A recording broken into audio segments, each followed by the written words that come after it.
Class 6 mathematics में exercise 1.4 का third number question हम यहाँ पर सॉल्व करेंगे। पहले हम आपको क्वेश्चन समझाते हैं, इसके बाद सॉल्व करना शुरू करते हैं। पहले ध्यान से क्वेश्चन को समझिए। क्या लिखा हुआ है? Estimate each of the following numbers to their nearest thousands. हमको इसको निकटतम हज़ार के रूप में पूर्णांकित करना है। क्लियर हो गया क्वेश्चन? अब यहाँ पर पहला जो नंबर है वो देखिए। यहाँ पर पहला नंबर क्या है? 5706। क्लियर हो गया ना? कोई डाउट तो नहीं है। अब यहाँ पे गौर करिए, थाउजेंड्स नंबर कौन सा है? वन, ये हो जाएगा यूनिट या वंस बोलते हैं। ये हो जाएगा टेंस, हंड्रेड, थाउजेंड्स। हमको यहाँ तक पूर्णांकित करना है ना? हमको यहाँ तक पूर्णांकित करना है। कोई दिक्कत तो नहीं। इसके बगल वाला नंबर देखिए, इसके बगल वाला नंबर देखिए। तो जब इसके बगल वाला नंबर देखेंगे तो ये क्या है? ये 7 लिखा हुआ है। क्या लिखा हुआ है? 7। हमने आपको समझाया था अगर 5 या 5 से बड़ा है तो बगल वाली संख्याओं को जीरो में कन्वर्ट करके अगली वाली संख्या में जहाँ पे पूर्णांकित कर रहे हैं उसमें हम एक जो है ऐड कर देते हैं। एक जो है ऐड कर देते हैं, वही करेंगे यहाँ पे। तो यहाँ पे हम क्या करेंगे? इन तीनों को जीरो में कन्वर्ट करेंगे, जीरो हो जाएगा। यहाँ पे 5 में एक जोड़ेंगे तो हो जाएगा 6, यानी 6। तो क्या हो जाएगा? 6000। क्लियर हो गया? अब हम एक काम करते हैं आप सभी के लिए। अब हम एक चीज़ यहाँ पे गौर करिए, हम इसको पूरा लिख के समझाते हैं ताकि बार बार ना लिखना पड़े। यहाँ पे लिखेंगे द डिजिट, इसको पूरा लिख लीजिएगा, द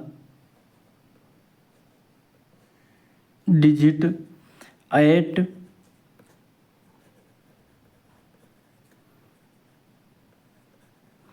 हंड्रेड प्लेस इज 7। यहाँ पे 7 है ना, तुमने 7 लिखा। Which is greater then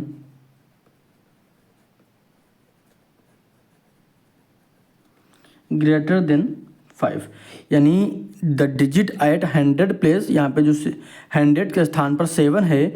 which is greater than 5, यानी जो कि 7 यानी 5 से बड़ा है। क्लियर? यानी 7 जो है 5 से बड़ा है। क्लियर हो गया ना ये? अब यहाँ पे लिखेंगे हेंस। मैं सिर्फ यहाँ पे 2 बताऊँगा, बाकी आप कर लीजिएगा, कोई दिक्कत नहीं होगी आपको। बिल्कुल आसान सा क्वेश्चन है। अब यहाँ पे क्या करेंगे? हेंस कामा लिख देंगे, द, यहाँ पे लिखेंगे राउंडेड ऑफ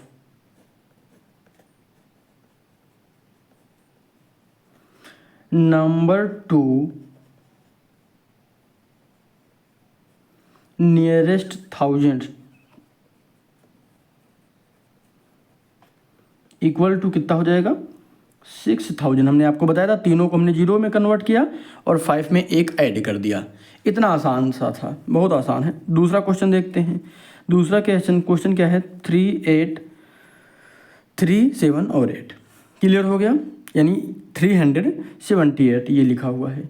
यहाँ पे गौर करिए, यहाँ पे 3 है ना, यहाँ पे क्या है?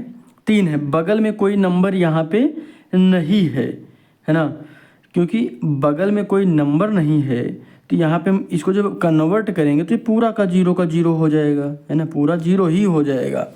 क्योंकि इसको नियम के अनुसार अगर देखेंगे तो 4 यानी 5 या 5 से छोटा होने पर, 5 या 5 से बड़ा होने पर, यहाँ पे फिर से एक बार समझिए, क्या 5 या 5 से बड़ा होने पर हम तीनों को जीरो में कन्वर्ट करके इसमें एक जोड़ते थे।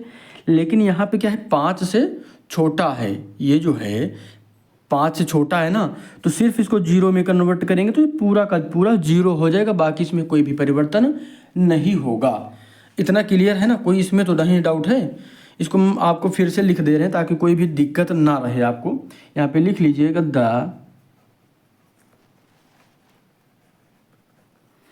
The digit eight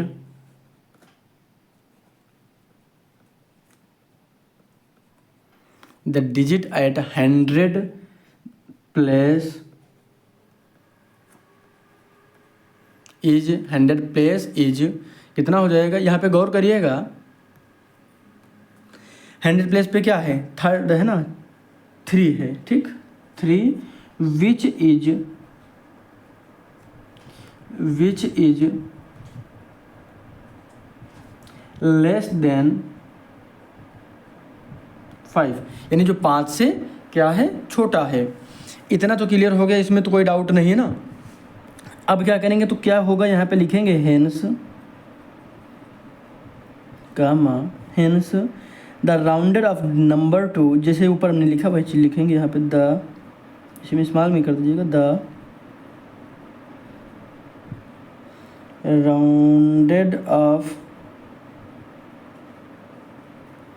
rounded off number 2 nearest number 2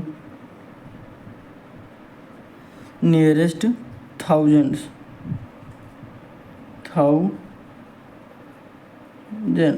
क्या हो जाएगा, 0, क्योंकि यहाँ पे सिर्फ 0 में कन्वर्ट किया जाएगा, तीनों को 0 में लिख दें, चाहे आप 3 बार इसको 0 लिख लीजिए या फिर 1 बार लिख लीजिए, बात वही है। अब थर्ड नंबर क्वेश्चन देखेंगे।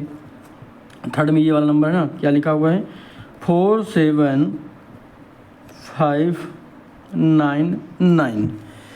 अब यहाँ पे देखेंगे तो इसको फिर से वही पूरा लिखेंगे, तो यहाँ पे लिखेंगे द डिजिट एट 100 प्लेस पे क्या है, यहाँ पे 5 है, 5 इज, यहाँ पे लिखेंगे विच इज, यहाँ पर इक्वल है ना, क्योंकि 5 के बराबर है तो इक्वल टू 5 हो जाएगा, इक्वल टू 5 यहाँ पे लिखेंगे। फिर बाद में नीचे hence the rounded of the number 2 nearest, तीनों को 0 में लिखेंगे, इसमें एक जोड़ेंगे तो यहाँ पे हो जाएगा 8 और ये 4 हो जाएगा, तो 4 8 और ट्रिपल टाइम 0 हो जाएगा। क्लियर है ना, 48,000 हो जाएगा, ये 48,000 हो जाएगा। इसको आप पूरा लिख लीजिएगा, मैं थोड़ा सा समझा दे रहा हूँ आपको ताकि क्वेश्चन में कोई भी छूटे नहीं। तो यहाँ पे क्या हो जाएगा, 3 बार इसको 0 में कन्वर्ट कर लेंगे तीनों अंकों को, और यहाँ पे 7 में जब 1 जोड़ देंगे तो 8 हो जाएगा, यानी 7 में 1 ऐड करेंगे तो 8 हो गया और बगल में 4 हो गया, तो ये हमारा आंसर हो जाएगा। क्लियर है ना, पूरा इसको लिख लीजिएगा। और क्योंकि हमने 2 बार आपको समझा दिया है, फिर मुझे उम्मीद है कि आप इसे आसानी से कर पाएंगे। और उसके बाद अगला क्वेश्चन देखेंगे, ये भी आसान ही है, बिल्कुल आसान है। क्या लिखा हुआ है, 109,736, यहाँ पे 7 लिखा हुआ है, क्या लिखा हुआ है, 7 लिखा हुआ है। यहाँ पूर्णांकित करना है तो यहाँ पे 7 है, तो 7 के बाद के जो 3 अंक हैं हम क्या करेंगे, 0 में कन्वर्ट करेंगे। 5 या 5 से बड़ा होने की दशा में हम क्या करते हैं, बगल वाली संख्या में 1 जोड़ देते हैं, तो 9 में 1 जोड़ेंगे तो कितना हो जाएगा, 0। यहाँ पे 0 है, कैरी आया था 1, तो 1 और बगल में 1 है।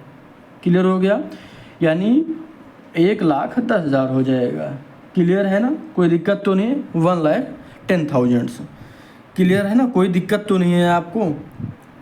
तो उम्मीद है कि आपको क्वेश्चन समझ में आ गए होंगे। चैनल पर नए हैं तो सब्सक्राइब जरूर करिएगा, और कोई भी डाउट किसी भी क्वेश्चन में लगे तो बेझिझक कमेंट करिएगा। धन्यवाद।